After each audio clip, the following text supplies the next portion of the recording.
Nathan James Barlow's legacy begins with his grandfathers. Little Nathan was named after his grandfather Nathan, who was a Baptist preacher, and his mom's father James Somerville, who had a well drilling business. Mom Jessie and Dad Clifford were devout Christians who had laid the foundation for their 5 children. Nathan was followed by twins Russell and Douglas, then Paul and Margaret. Douglas died at a young age, while Russell and Margaret would eventually become major contributors to Nathan's missionary work. By the time he enrolled at Redlands University, Nathan had survived a harrowing experience. At the age of 6, he used scissors to pry a staple from a bag of nuts and stabbed himself in the right eye, causing blindness. While a senior at Redlands, Nathan was smitten by a red-haired freshman, Doris Bay, who, like Nathan, began college at the age of 16. They were married 3 years later while Nathan was a medical student at Berkeley.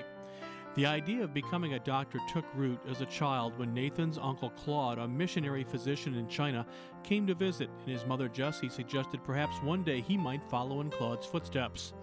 Doris, too, had wanted to become a missionary.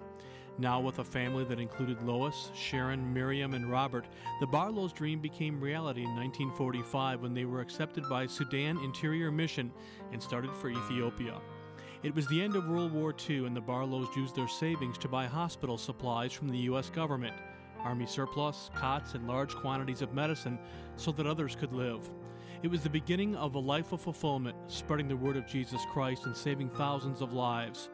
In the remote southern area of Ethiopia, Nathan identified the yellow fever epidemic.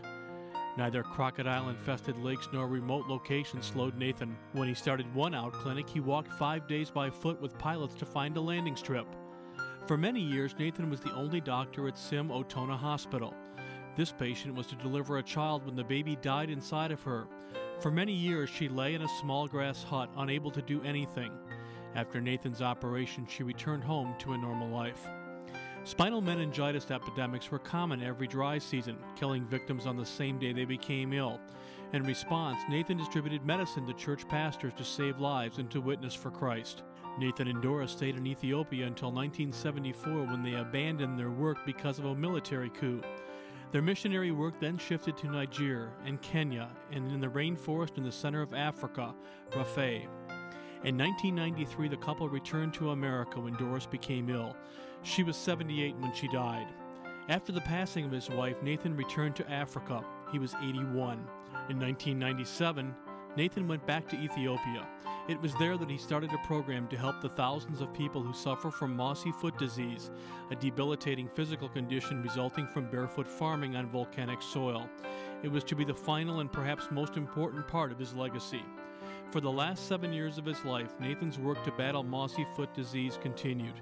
Today, there are 15 clinics, collectively the Mossy Foot Project, devoted to treating this disease with medicine, surgery, shoes, vocational training, and the gospel message.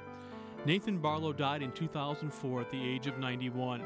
His was a life of saving grace, and on behalf of the thousands who continue to be impacted by his work and those who have been moved to follow in his footsteps, we proudly induct Dr. Nathan Barlow into the Medical Mission Hall of Fame.